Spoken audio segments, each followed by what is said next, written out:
Good morning, class, and welcome to this lesson on centripetal and centrifugal force. Centripetal and centrifugal force. Our objective today is we will be able to define centripetal and centrifugal force and describe how the two are related. So let's get started. First off, I want to start off with centripetal acceleration. Centripetal acceleration. If you recall from our last set of notes, that centripetal acceleration is equal to v squared over r. V squared over r. Now, that's acceleration. And remember, now we're talking about force, okay? And we know that force equals m times a, right? So F equals m times a. Well, nothing has changed.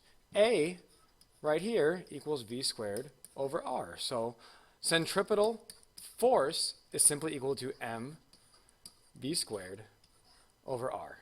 It is the exact same as before. We took acceleration before and multiplied it by m, and we got force. Now we're doing the same thing, acceleration in a circle, multiplied it by m, and now we got centripetal force. So centripetal force is exactly like acceleration. If we are moving in a circle, we are accelerating to the center of the circle. Well, essentially, these two are very similar. We are accelerating towards the circle because some force is pointing towards the center of the circle. There is a force pointing towards the center of a circle which causes us to accelerate towards the center of a circle. So, because the force is pointed inward, the object will accelerate inward. And so centripetal force and centripetal acceleration, they are brother and sister. They go hand in hand. You can't have one without the other. There must be a force applied in order for an object to accelerate. And when we look at a force, all we're doing is we're taking account of the mass of what's being moved. A car can go in a circle. A person on a bike can go in a circle. However, the person on a bike is going to require a lot less force to turn because they weigh much less. Okay? So once again, two of the same things. Now, important note here. Important note. Big bold letters. Okay?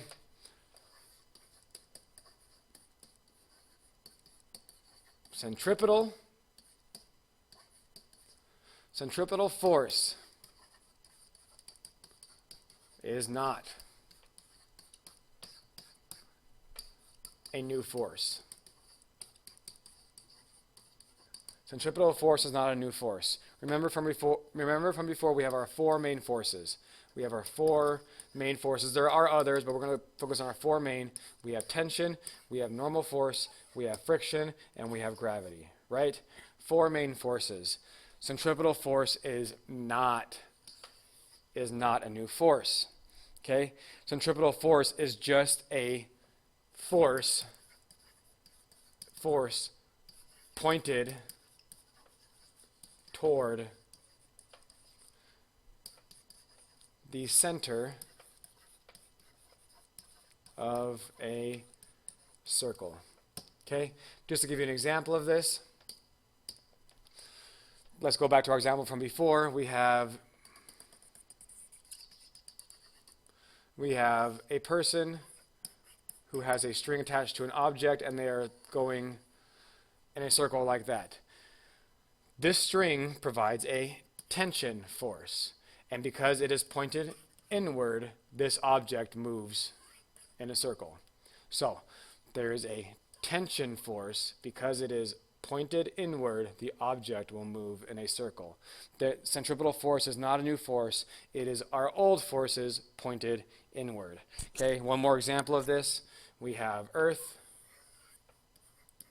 and then we have, oh, that's not a very good circle, I'm sorry. We have a satellite floating in Earth. Gravity is keeping that satellite in orbit. So to this satellite, Gravity is centripetal force. Gravity points inward, and because it's pointing inward towards the center of a circle, it'll keep this satellite in orbit.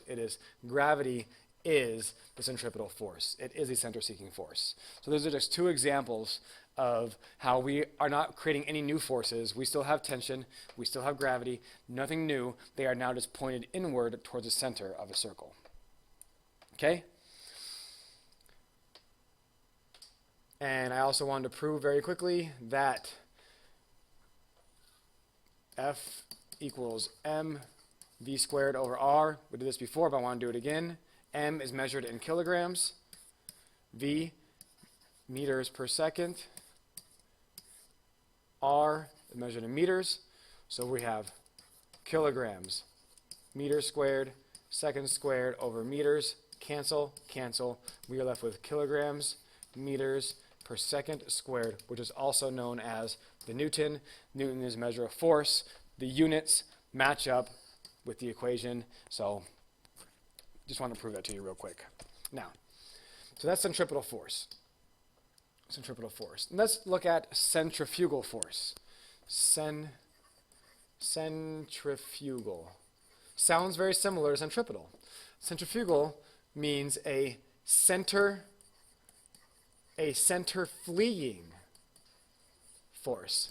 A center fleeing force, or away from center. Away from center. We can see here that if centripetal is forgot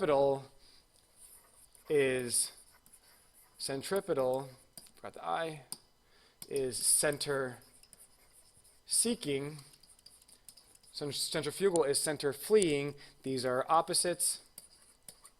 These are opposites, but they are related. Now, the best way I can describe this to you is from your experience in a car. I'm going to go to the next page again. Your experience in the car.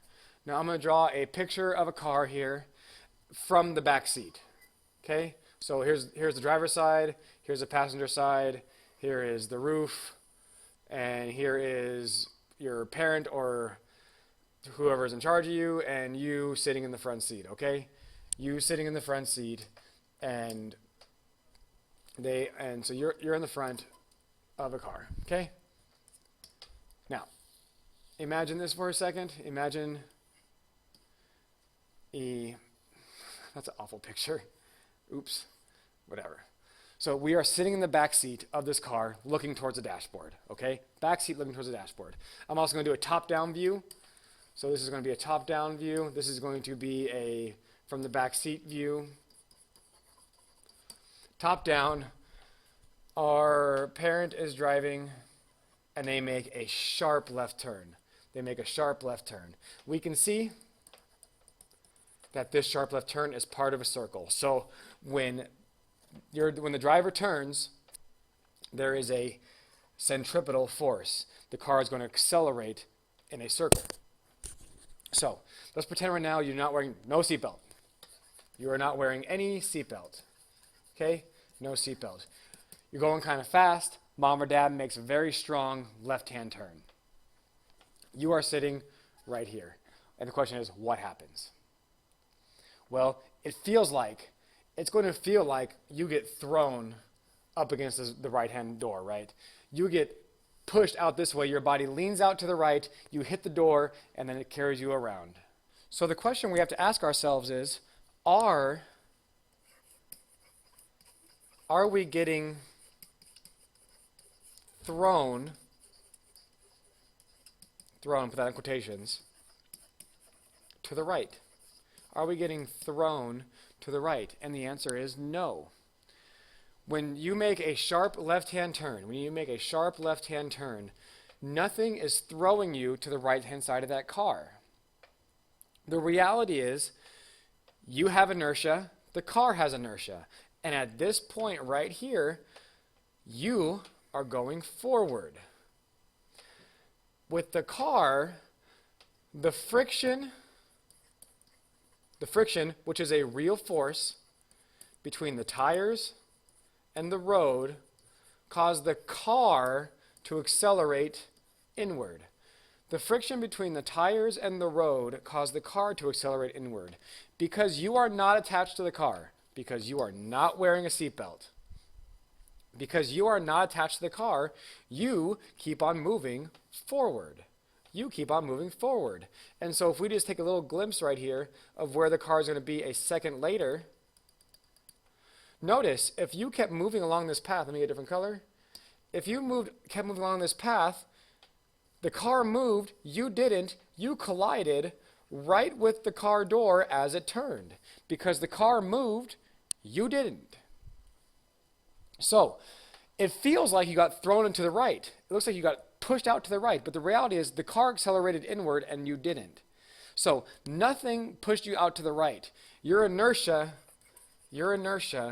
carries you forward. Your inertia carries you forward. The car accelerates in, you're not attached to the car, it feels like you get hit with the side of the car. So I just want to reiterate this in a couple more examples. Let's go over here. Imagine you have a string attached to a can, and inside there is a little bug. And you are doing this in a horizontal circle, and you're swinging it pretty fast. What's that bug going to feel? What is it going to feel on the inside? Well, if you swung it really, really fast, it's going to feel like it's getting smashed up, like it's getting pushed out this way, right? But there is no force pushing out that way. That is wrong. The reality is this can is accelerating inward at every single point along the circle. And because it is accelerating inward and the bug's inertia wants to keep on carrying it forward, it's going to feel like it's moving outward. It's going to feel like it's moving outward, but it's really not. It's actually being accelerated inward. And in this example, the normal force is applying the force inward. So normal force is the centripetal force. So last example, same situation on the International Space Station for astronauts. I don't know why I'm drawing dashed lines. Not a very good picture. The International Space Station is basically built like a giant bicycle wheel, and it connects to something in the middle. I'm not sure what it is. Okay? And this area right here is where all the astronauts live. Well, they basically walk on the outer